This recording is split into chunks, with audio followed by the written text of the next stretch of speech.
Hello friends, C plus plus language सीखने की series में आज हम देख रहे हैं लेक्चर 17 का पार्ट 1, जिसमें हम सीखेंगे मेथड ओवरराइडिंग क्या होती है। आज हमारे लेक्चर के 3 मेन ऑब्जेक्टिव्स हैं। हमें समझना है मेथड ओवरलोडिंग क्या होती है, मेथड यानी फंक्शन, फंक्शन ओवरलोडिंग क्या है, फंक्शन ओवरराइडिंग क्या है और फंक्शन हाइडिंग क्या है। इसके लिए हम एक एग्जाम्पल देखते हैं। हमने यहाँ पर एक क्लास बनाई है, लेट्स से ए, और ऐसी एक और क्लास बना रहे हैं class B. Class B child class है क्लास ए की। क्लास ए में हमने कोई फंक्शन बनाया है जैसे f1, कुछ इसकी कोडिंग भी होगी। अगर हमने चाइल्ड क्लास में भी एक फंक्शन बनाया जिसका नाम एग्जैक्टली वही रखा जो पेरेंट क्लास में फंक्शन का नाम है, ना केवल इतना बल्कि हमने उसका पूरा प्रोटोटाइप सेम रखा है, उसके आर्ग्यूमेंट्स भी सेम रखे हैं, कोडिंग में अंतर है, तो इसको हम बोलते हैं मेथड ओवरराइडिंग।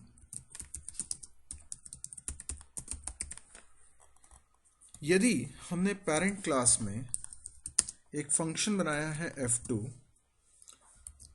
इसकी कुछ कोडिंग है, और चाइल्ड क्लास में भी हमने f2 नाम का फंक्शन बनाया है, पर उसमें आर्ग्यूमेंट्स में अंतर है, यानी पेरेंट वाले वर्जन के कंपैरिजन में इसमें आर्ग्यूमेंट्स अलग हैं। इसको हम बोलते हैं मेथड हाइडिंग। तो मेथड हाइडिंग और मेथड ओवरराइडिंग बहुत क्लोज कॉन्सेप्ट्स हैं, लेकिन एक मामूली सा अंतर इन दोनों में आप देख सकते हैं कि अगर प्रोटोटाइप एग्जैक्टली सेम है तो वो मेथड ओवरराइडिंग होगी, और अगर नाम सेम है लेकिन आर्ग्यूमेंट्स में अंतर है तो इसे मेथड हाइडिंग कहेंगे। अच्छा, अब एक सवाल का आप जवाब सोचिए। मैंने मेन फंक्शन के अंदर बी क्लास का ऑब्जेक्ट बनाया, और इस ऑब्जेक्ट के अंदर आप समझ सकते हैं कि ये दोनों क्योंकि इनहेरिटेंस हो रहा है तो दोनों क्लास के मेंबर्स इसमें होंगे। तो ऑब्जेक्ट अगर f1 फंक्शन को कॉल करेगा तो क्या होगा? तो देखिए, यहाँ पर एक इंपॉर्टेंट कॉन्सेप्ट है अर्ली बाइंडिंग का। यानी जब आप देखिए, अर्ली बाइंडिंग बहुत ही इंपॉर्टेंट कॉन्सेप्ट है सी प्लस प्लस में, आप इसको बहुत ध्यान से समझिएगा।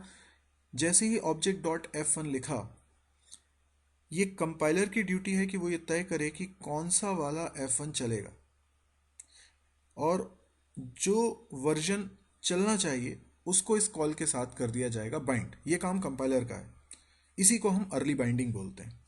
अब ये अर्ली बाइंडिंग कंपाइलर करता कैसे है?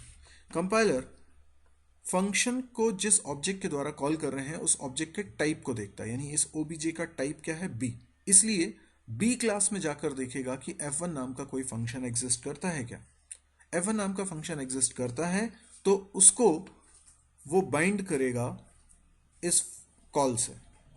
इसका मतलब पेरेंट क्लास में जो f1 है उसको तो वो देखेगा ही नहीं, इसलिए यहां पर बी क्लास वाला वर्जन चलेगा। अगर हम f2 फंक्शन को कॉल करते हैं और कोई आर्ग्यूमेंट पास नहीं करते हैं, अगेन अर्ली बाइंडिंग कंपाइलर करेगा तो ऑब्जेक्ट के टाइप को आधार मानेगा। ऑब्जेक्ट का टाइप है बी, तो बी क्लास में जाएगा। बी क्लास में उसे f2 नाम का फंक्शन तो मिल जाएगा।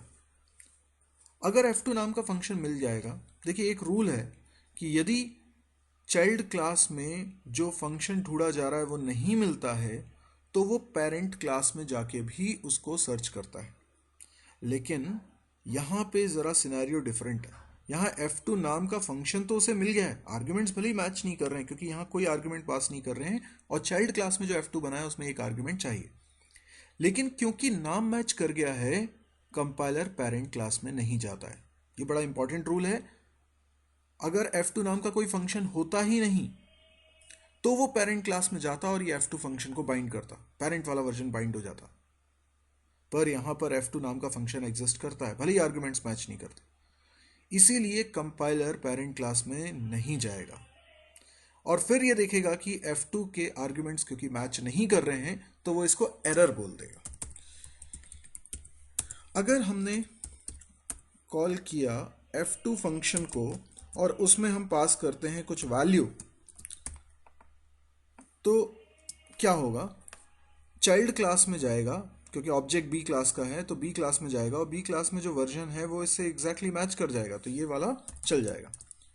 अब आप देख रहे हैं कि F2 फंक्शन को कॉल किया हमने, एक बार आर्ग्यूमेंट्स के साथ, एक बार बिना आर्ग्यूमेंट के साथ। बिना आर्ग्यूमेंट वाला दे रहा है एरर, और एरर की वजह भी हमें समझ में आई कि कंपाइलर का काम करने का तरीका कैसा होता है।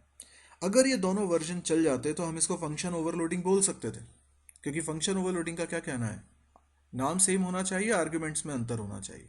तो यहाँ नाम सेम है, आर्ग्यूमेंट्स में अंतर, अगर दोनों चल रहे होते तो हम इस सिचुएशन को क्या बोलते, फंक्शन ओवरलोडिंग। तो इसका मतलब फंक्शन ओवरलोडिंग से रिलेटेड एक अहम रूल हमको समझ में आता है।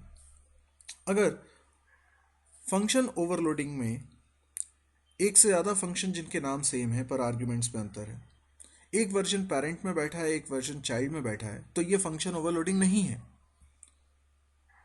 दोनों वर्जन्स अलग अलग क्लास में है तो ये फंक्शन ओवरलोडिंग नहीं है। फंक्शन ओवरलोडिंग तब है जब एक ही क्लास में दोनों वर्जन्स बने हों, यानी ये जो F2 ऊपर बनाया आपने, इसको भी अगर आप B क्लास में बनाते तो B क्लास के अंदर दोनों F2 होते। तो फंक्शन ओवरलोडिंग के लिए फंक्शंस के सारे वर्जन्स एक ही स्कोप में यानी एक ही क्लास के अंदर होने चाहिए, तब वो फंक्शन ओवरलोडिंग हो पाएगी। तो ये फंक्शन ओवरलोडिंग नहीं है, ये मेथड हाइडिंग यानी फंक्शन हाइडिंग है। तो फंक्शन ओवरलोडिंग से रिलेटेड बहुत अच्छा रूल आपको समझ में आया कि फंक्शन ओवरलोडिंग के जितने डिफरेंट फंक्शंस हैं सारे वर्जन्स एक ही क्लास में डिफाइंड होने चाहिए, पेरेंट और चाइल्ड क्लास में मिलकर नहीं। ओके, अब हमको ये समझ में आ गया है कि फंक्शन ओवरलोडिंग क्या है, फंक्शन ओवरराइडिंग क्या है और फंक्शन हाइडिंग क्या है। आइए अब हम ये समझते हैं कि फंक्शन ओवरराइडिंग हमें करना कब चाहिए। तो जैसे एक एग्जांपल इमेजिन करिए, अगर ये ए क्लास को आप मान लीजिए कि कार क्लास है, ओके, और बी क्लास को आप मान लीजिए कि स्पोर्ट्स कार क्लास है। इसको मैंने नाम दे दिया कार और ये नाम दे देता हूँ स्पोर्ट्स कार।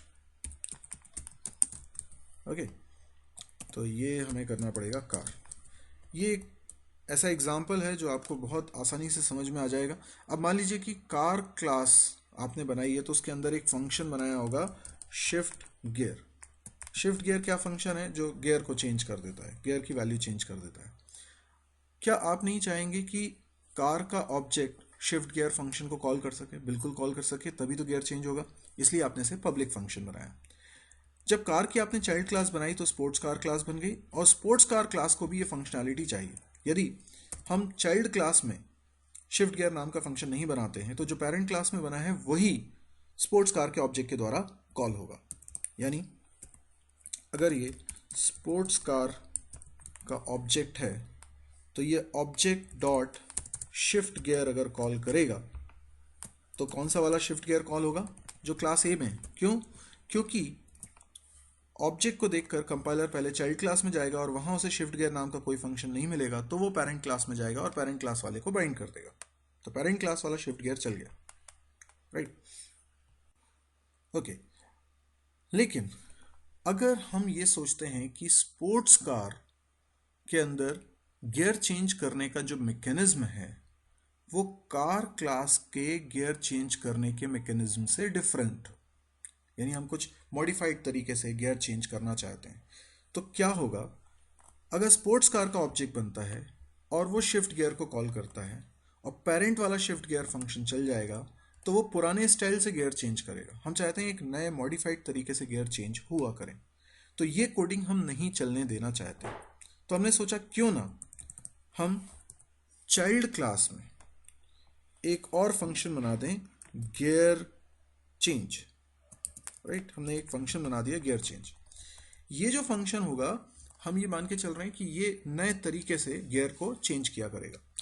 अब अगर ऑब्जेक्ट बनाते हैं स्पोर्ट्स कार का और वो कॉल करता है गियर चेंज को, गियर चेंज फंक्शन है, गियर चेंज को, तो कॉल होगा कि नहीं होगा? बिल्कुल होगा। और कौन सी क्लास वाला होगा? स्पोर्ट्स कार वाला होगा, राइट, स्पोर्ट्स कार। अच्छा, लेकिन अगर वो शिफ्ट गियर को कॉल करे तो तो वो भी कॉल होगा, पर वो कार वाला होगा। पर रियलिटी में तो ऐसा नहीं होगा ना। स्पोर्ट्स कार में अगर गियर चेंज करेंगे तो किसी एक ही तरीके से गियर चेंज होगा। तो स्पोर्ट्स कार का ऑब्जेक्ट अगर गियर को चेंज करना चाह रहा है तो उसके पास दो फंक्शंस क्यों एक्सेसिबल हैं? शिफ्ट गियर भी वो कॉल कर पा रहा है, गियर चेंज भी कॉल कर पा रहा है, और दोनों के काम अलग अलग हैं। दोनों गियर चेंज कर रहे हैं पर दोनों के मैकेनिज्म अलग अलग हैं। हम ऐसा नहीं चाहते। हम क्या चाहते हैं कि स्पोर्ट्स कार का ऑब्जेक्ट बने तो मॉडिफाइड डेफिनेशन चले गियर चेंज होने की, और जबकि कार का ऑब्जेक्ट बने तो पुरानी डेफिनेशन चले। ऐसा करने के लिए ज़रूरी यह है कि आप ओवर राइडिंग करें। ओवर राइडिंग करने के लिए आपको क्या करना होगा? आपके स्पोर्ट्स कार में जो आपने चेंज गियर फंक्शन बनाया था, उस फंक्शन का नाम कर देना होगा शिफ्ट गियर।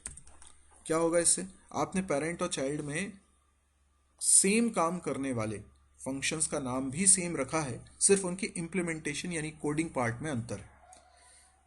तो नाम सेम रख देने से यह होगा कि जब भी ऑब्जेक्ट स्पोर्ट्स कार का बनेगा और वो गियर चेंज करना चाहता है तो उसके पास एक ही सर्विस है, शिफ्ट गियर, उसी को वो कॉल करेगा। लेकिन शिफ्ट गियर को जब वो कॉल करेगा तो ये मेथड ओवरराइडिंग के चलते कौन सा शिफ्ट गियर कॉल होगा? चाइल्ड क्लास वाला, यानी स्पोर्ट्स कार वाला। और यही सही है। तो इस एग्जाम्पल से हमको ये समझ में आता है कि मेथड ओवरराइडिंग बहुत इंपॉर्टेंट है। अगर हम डिफरेंट नेम से फंक्शन बनाते तो पेरेंट वाली फंक्शनैलिटी को भी चला सकते होते, लेकिन वो हमने नहीं चलने देना है। तो हम जानबूझ के ऐसा चाहते हैं कि चाइल्ड वाली फंक्शनैलिटी ही वर्कआउट हो। तो कई ऐसे मौके आते हैं इनहेरिटेंस के केस में जब हम मेथड ओवरराइडिंग करना चाहते हैं। तो इन शॉर्ट अगर बोलूं तो कभी भी चाइल्ड क्लास बनाते वक्त आप पेरेंट क्लास से मिली किसी सर्विस के इम्प्लीमेंटेशन को बदलना चाहते हैं तो आप ओवरराइडिंग करिए। यदि आप पेरेंट क्लास में मौजूद किसी डेफिनेशन को चेंज करना चाहते हैं, उसमें कुछ मॉडिफिकेशन करना चाहते हैं, तो चाइल्ड क्लास में ओवरराइडिंग करिए।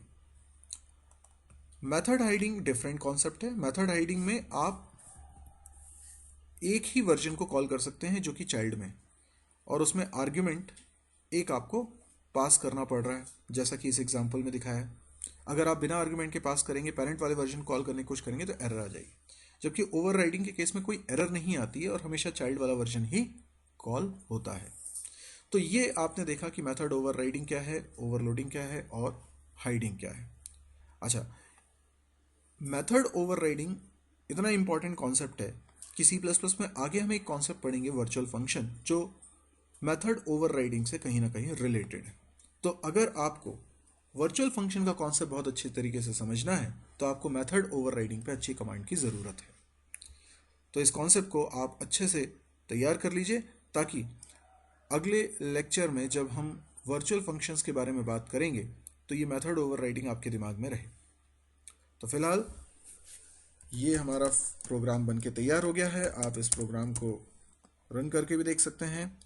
अभी मैंने इसमें कोई खास कोड नहीं लिखा है, आप इसमें अपना कुछ कोडिंग पोर्शन भी अंदर लिख दीजिएगा, कुछ नहीं तो सिंपल सी आउट स्टेटमेंट लिख दीजिएगा। एनीवे, अगर आपको ये लेक्चर पसंद आया हो तो आप इसे लाइक ज़रूर करिए, और यदि आपको लगता है कि इसमें कुछ आपको डाउट्स आ रहे हैं या आप कुछ कहना चाहते हैं इस वीडियो के बारे में तो आप कमेंट के ज़रिए बताइए। आपको अगर लगता है कि ये वीडियो बहुत यूज़फुल है तो अपने दोस्तों के साथ शेयर करिए, अपने फेसबुक वॉल पे इसको पेस्ट करिए। और यदि आप चाहते हैं कि इस तरह के और भी वीडियोस की अपडेट आपको लगातार मिलती रहे तो आप इस चैनल को ज़रूर सब्सक्राइब करिए। Thank you.